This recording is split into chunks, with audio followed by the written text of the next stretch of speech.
Bom dia, crianças. Bom dia! Bom dia, povo de Deus. Bom dia, pessoal. Bom dia, crianças. Nossa, que bom dia do caladinho. Bom dia, crianças.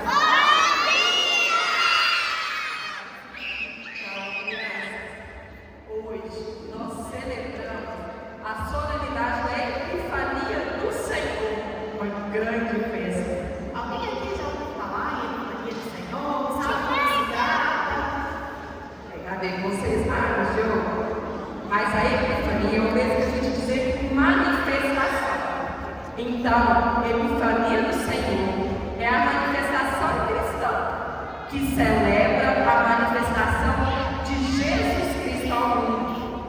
Com essa solenidade de hoje, nós relembramos a felicidade dos 3 reis magos que, percorrendo um longo caminho, puderam contemplar o reino de Jesus. Vamos lá? Vamos chamar e eu vou precisar de 2 meninos para representar os reis da nós. Melchior. Quem quer vir? Mais 2 meninos. Os meninos. Daí alguém quer vir? Tem que ser menino. Quem vem? Melchior, Gaspar,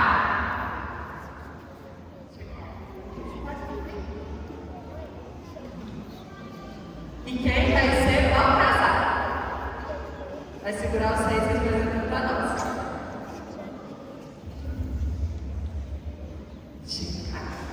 Segundo São Beda, crianças, o Santo Beneditino que nasceu em 673, ele nos diz que os 3 reis magos não vieram do mesmo lugar. Eles foram guiados sim, pelo mesmo astro, mas não vieram do mesmo lugar. Crianças, vocês sabem quem que guiou os reis magos até Jesus? A estrela do Oriente? Todo mundo concorda que foi uma estrela? Sei lá. Segura lá. Então, crianças, como sabemos, até a chegada dos 3 reis magos, Melchior, Gaspar e Baltazar, o nascimento do menino Deus era sabido apenas por Maria, José e alguns pastores. A vinda e a adoração dos magos foi o primeiro sinal de que aquele pequeno bebezinho era mesmo tão esperado filho de Deus, o próprio Deus, no corpinho de neném. Por que esses homens eles quiseram viajar de tão longe para cá? Olha só, por tempos e tempos, os homens buscavam no céu o sinal de Deus, o seu amor infinito pela humanidade, crianças. E como recompensa por seus esforços constantes, eles puderam então compreender e associar os indícios de que algo extraordinário estava para acontecer. Então, assim, eles largaram tudo para seguir uma estrela, uma luz, crianças. Nossa, mas não é estranho, crianças, a gente pensar assim, do nada, ele olhou para o céu, viu uma estrela lá e começou a seguir essa estrela. Será que é estranho? Ou nem tanto, né? Porque quando o nosso coração reconhece a estrela, quando reconhece que encontramos uma luz verdadeira, capaz de iluminar a nossa alma, é praticamente impossível não largar tudo para segui-lo. É claro que a gente pode tentar nos enganar e nos gerar luz, mas a verdadeira felicidade está em buscar essa luz, crianças. Não importa quão difícil possa ser a viagem. Então foi isso que aconteceu com os magos. Assim como Nossa Senhora, eles disseram sim, e se lançaram na providência de Deus seguindo a estrela de Belém. Isso mesmo, cara.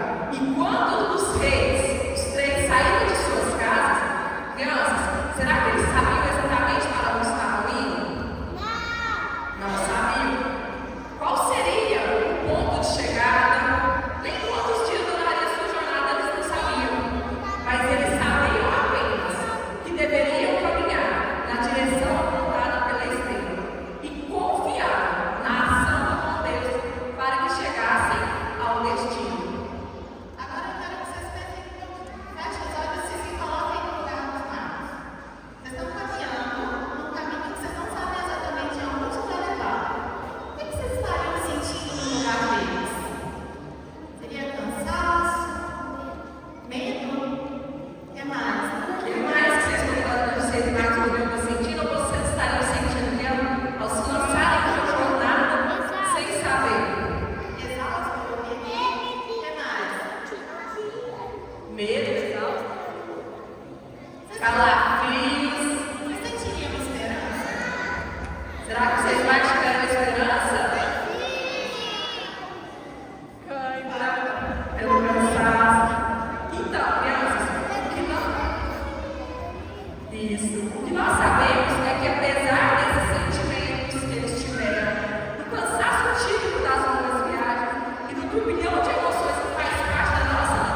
Então, Carol, Deus quis primeiro que os reis magos fossem primeiro até Jerusalém, pois os judeus, o povo escolhido dele, precisava saber da boa notícia.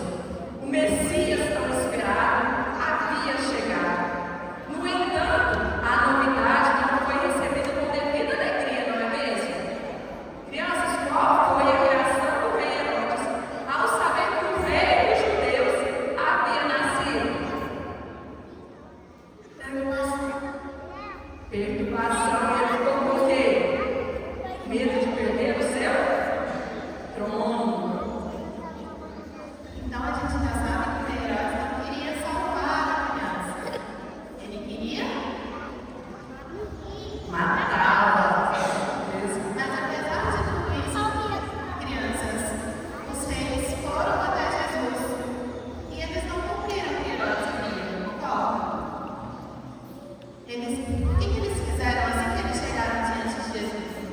A primeira coisa, quando eles chegaram e viram Maria e Jesus, quem lembra que fala no Evangelho? A primeira coisa que vocês fizeram? Eles fizeram um ato antes de pegar os presentes. Eles se ajoelharam, crianças. Se ajoelharam diante dele, Jesus. E o que isso significa, ajoelhar? Olha só, pensa, por que nós nos ajoelhamos? Quando nós nos ajoelhamos, nós demonstramos o quê? A nossa humildade, a nossa vontade de diminuir. Porque se a gente não fala, se a gente se ajoelha, a gente abaixa. E admitimos assim a nossa pequenez diante de um gigante. Ok, agora a gente já sabe que eles chegaram, se ajoelharam e na sequência eles fizeram o quê? O que eles fizeram depois que se ajoelharam? Adoraram Jesus?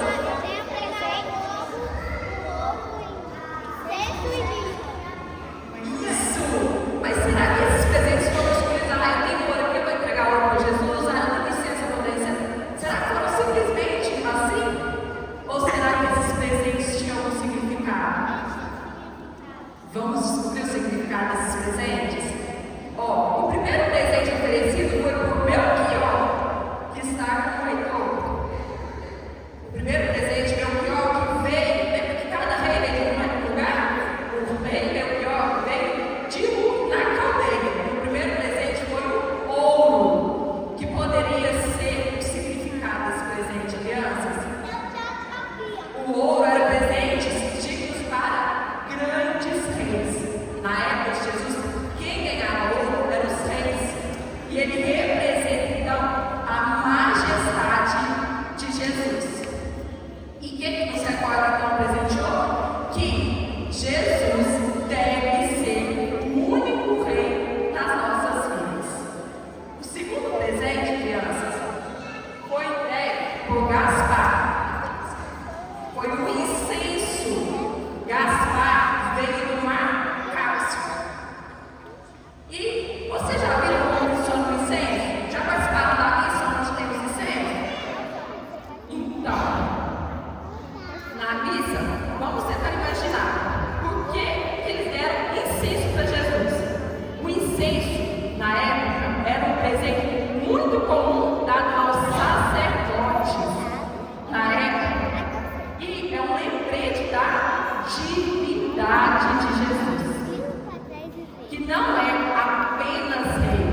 Então Jesus é rei ao receber o ouro, mas o incenso mostra a divindade. Jesus também é sacerdote, o próprio Deus encarnado. Quando o incenso é queimado, crianças, já viram que forma uma fumaça que sobe até os céus?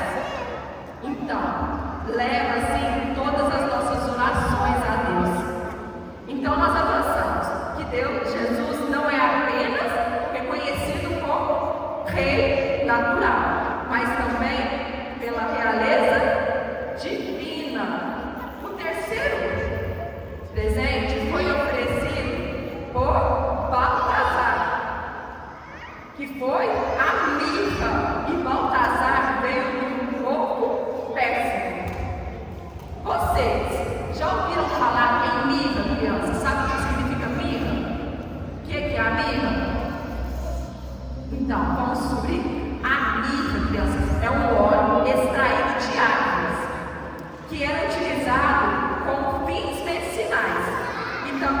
usar nos corpos das pessoas que morriam. Ele era um presente geralmente dado aos profetas. E agora, fica um pouco mais fácil a gente imaginar por que a mirra. Esse último presente nos lembra que Jesus Cristo, embora fosse perfeitamente Deus, era também perfeitamente homem. E, como homem, ele iria sofrer por nós, por toda a dor dos homens.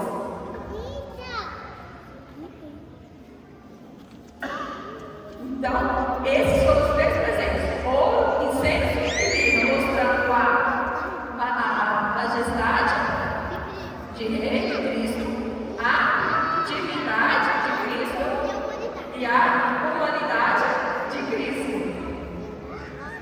Bom, após oferecerem seus presentes, os magos adoraram a Deus. E ao voltarem para casa, será que eles voltaram pelo mesmo caminho guiado pela estrela? Eles voltaram pelo mesmo caminho? Quem prestou atenção no Evangelho? Não voltaram. Depois os magos voltaram para casa por um outro caminho, não foi? Mas por que eles voltaram para o caminho? Então, crianças, quando qualquer um de nós, como seis magos, tiveram um encontro com Jesus, um verdadeiro encontro com o nosso Senhor, exige de nós o quê? Mudança de caminho. Ninguém pode encontrar com Jesus, cara, e continuar vivendo da mesma forma. Aqueles homens tiveram o privilégio de encontrar com o próprio Deus, e com muita humildade e honestidade, eles tiveram as suas vidas transformadas. E nesse ano, crianças, pessoal de Deus, que está se iniciando, nós queremos ser como pequenos reis magos em meio ao mundo. Queremos passar pela vida seguindo a estrela que nos leva ao nosso amigo Jesus. E ao encontrá-lo, queremos presentear seu imenso coração com o nosso ouro, incenso e mirra. E para nós finalizarmos, crianças, hoje eu convido nós, de pé, olhando para o deserto, fazermos uma pequena oração. Vamos ficar de pé e olhar para Jesus lá na manjedoura do deserto? Repitam comigo, crianças. Menino Deus, querido Jesus, eis-nos aqui, diante de tua manjedoura, como os reis magos, apresentamos os nossos presentes, em especial as nossas vidas. Obrigado por ter se encarnado para nos